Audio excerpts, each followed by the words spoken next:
Apologies, I'm late, sorry. Sure, people have been later than me.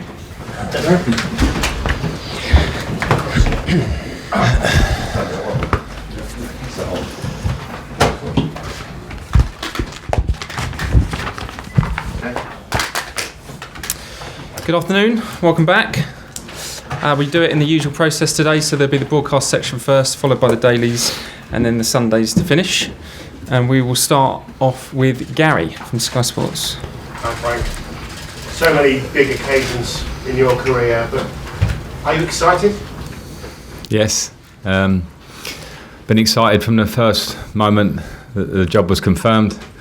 Obviously, to be back here, I've spoken a lot about it already. It's a huge thing for me, but the most important thing is I want to make a success of it. So this is where it really begins. I've had a good pre-season, but now the real stuff is coming. You can feel it in the air, and I'm excited, and the players are excited, and now we have to deliver.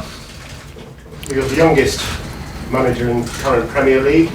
Being old doesn't necessarily make you good, but there are lots of experienced managers out there. Does that make you excited or a bit nervous? I haven't thought about it in that way. I'm aware that I'm relatively young in managerial years, obviously, but I just consider the challenge as it was for me last year, as it is this year and in years going forward, is to give my best, to work as hard as I can with the team that I've got at the club that I'm at. And here I am. So I'm not fearful or gauging the age or experience of other managers, other teams, what they've got. I'm concentrating on us and myself, and I will certainly give my all. Would you take a repeat of what you got the last time you were a manager at Old Trafford? I certainly would. Well, we drew the game, I suppose, and won it on penalties, but it's completely different. It was a nice experience. I always enjoyed playing at Old Trafford. Incredible stadium. Incredible history, and always a difficult match, no matter what year or what team you went up against. So, yeah, of course, it's a completely different thing now. We're both, I suppose we might be in similar stages in a way that we know people will talk about Ollie, and now I think it's his real chance to make a stamp on that team with a window and a pre-season behind him. And I'm trying to make a stamp here, so it makes for a competitive match. An interesting deadline day, unexpectedly, for Chelsea. Could you tell us a little bit about what went on with David? Yeah, well, David's obviously left and gone to Arsenal. We all know that now. We'd had some conversations over the last week, honest conversations, because I know David well. And I think the conclusion of that was that he moved on. So I think it's pretty clear in those terms. It's an area of the pitch where I have competition. There's going to be competition through the year. And people will be needing to make that shirt their own, as they will all over the pitch. I don't have ones and twos and threes in my line. I have people competing for the position. I don't have a set in my mind, and that's what everyone has to understand. And that'll be the same everywhere. But it's a competitive area, as I say. So he's moved on.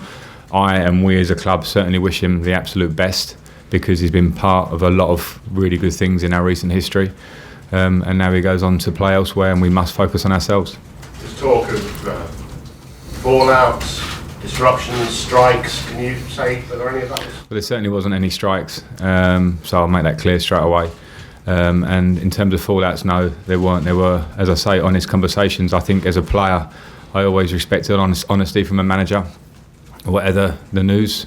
And I think I got that back from David, hence why he ends up moving on to Arsenal. So yeah, there were no strikes. The day that David didn't train was a decision that I made, because we were in the middle of this where we were talking, and it was quite clear which way it was going. But that wasn't not a decision as a strike or a punishment or being ostracised at all. It was just probably what worked for that day, and now we know the deal is done. For us, of course, there's still some time to go in the transfer window. Do you expect any more outgoings from Chelsea? I don't expect there will be. We obviously have the ban.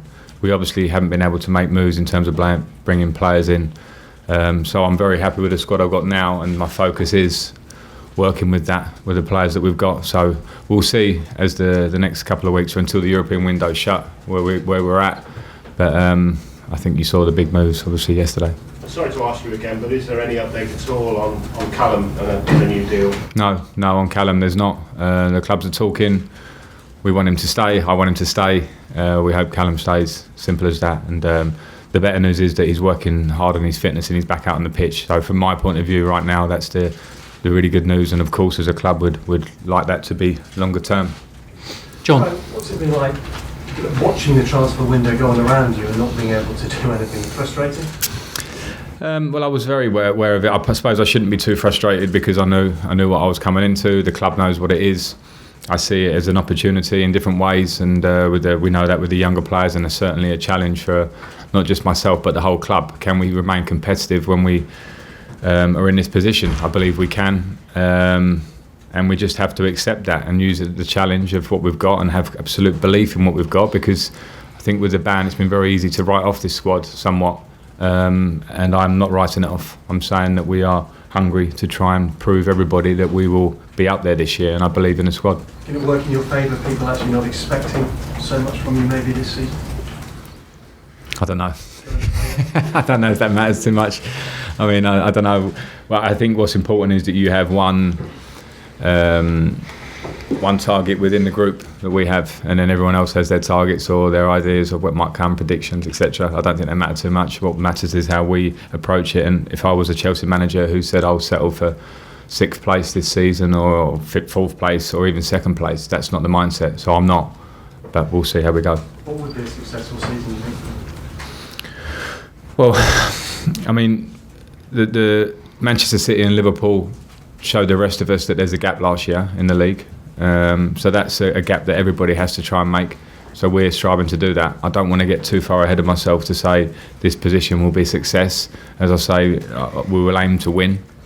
And of course, this club wants to be in Champions League football every year on year. We managed to do that last year. I would love to be able to do that again for us.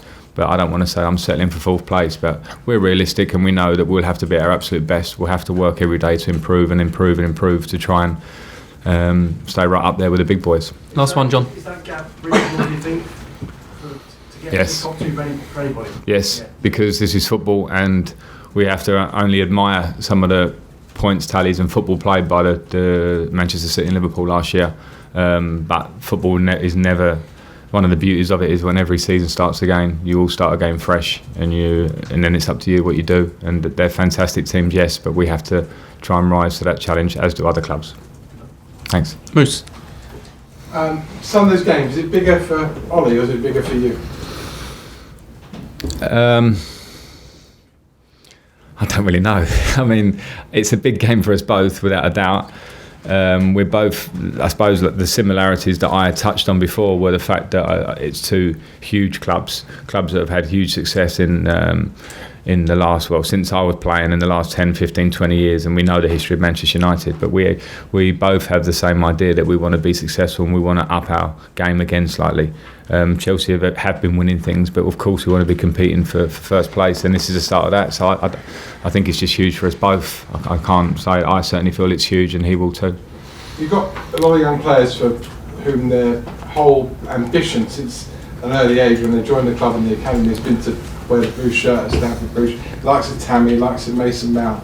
Have you seen enough in pre-season to suggest that we're going to be able to see them fulfil their ambitions this year? Yes, and I don't know what their ambitions are for everyone, what's expected of them from everyone, but I know the talent they have. I love working with them, I love training with them. I love them as lads because they're very driven and they're like sponges on the training pitch, and they bring enthusiasm to training every day and quality, which gives a great balance to any squad and our squad. So with that, I'll include Tamori, I'll include Reece James, who's injured at the moment. I'll include Pulisic, who I know we brought in, but he's a young man still, and let's remember that. So that youth is an important part of our squad. It's not everything, for sure. We need the experience and the players that have been around the block a bit, but I'm expectant, and that's not to try and put too much on their shoulders. It's just what I see every day, that they will deliver, and they, hopefully, as you say, they dream of being a Chelsea first-team player when they're in the academy. That door has to be open for them. They have to open the door and walk through it, and let's see them do it. Finally from me, a lot of people bring off Chelsea in terms of a top 4 place because you haven't been able to bring anybody in apart from Kovacic and Pulisic, which we've already done. Is that a motivating factor for you and your squad, the fact that you can go out and prove a lot of people wrong this season? Yeah, I love it. I love listening to the radio and hearing the predictions, and we're not in the top 4. I love reading all those predictions because it means that there's a challenge, and there's nothing better in football than proving someone or people or an idea wrong. So we should all accept that challenge. And as I say, there's two things. One is the outside world and what they think of us, and two is what we think within here, within these walls. And we believe we can really have a go, and I'll drive that, and the players themselves will drive that, and we'll try and be successful. VJ, Norway. Yeah. Hi, Frank. Hi. You're up against a manager who has a record and experience that's quite similar to yours. He obviously started really good, but things turned very quickly after he got the permanent job, and you got some big criticism since then. Do you think the criticism has been excessive against him, and is that something you keep in the back of your mind, that things can change from heaven to hell on very short time? I'm very aware of it, and I think when you manage a club of the stature of Manchester United or Chelsea, it comes with the territory. Sometimes it can be excessive. That's just not talking about Ollie. I think that's talking about any manager or even player sometimes in football. And you have to have a thick skin and be tough to get through that. That's a test for all of us. But I think, as I said before, I think it's quite possibly harsh in the fact that it was something that he came into, and he had a great lift, and we saw that, and then things got slightly tough. But I think we should really give Ollie and look at him this season and see what he does with the pre-season, with some signings that he's brought in, with his ideas further down the line. So it's up to him to prove as much as it's up to me to prove here. Do you think people tend to be a bit condescending with managers who maybe haven't got the experience that people usually have in this league from before? I'm not sure condescending is the word, but I think it's very easy to pigeonhole managers, and there was the dinosaur managers that people want to keep writing off, and they keep having success, or at different clubs. Youth is obviously easy, something easy to criticise and write someone off.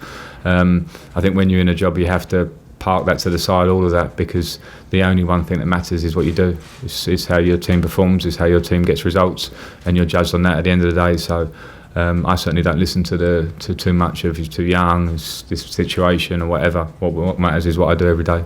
Okay. Lindsay. We don't see many players move from Chelsea and leave for Arsenal. I'm just wondering whether there's any concern that you might have strengthened the rival this window. I don't think you can always dictate where a player goes, depending on the situation. This obviously happened close to the deadline day. And at that point, David was pretty clear of what he wanted. Arsenal was the club, and then I have to make a decision, and we do as a club actually, of what's important for us here as well. So I think the decision was, okay, David moves on to Arsenal, and I focus on what we've got here. So yes, of course he's a good player, he's gone to a competitor, it's happened before, it will happen again, and that was just how this situation was.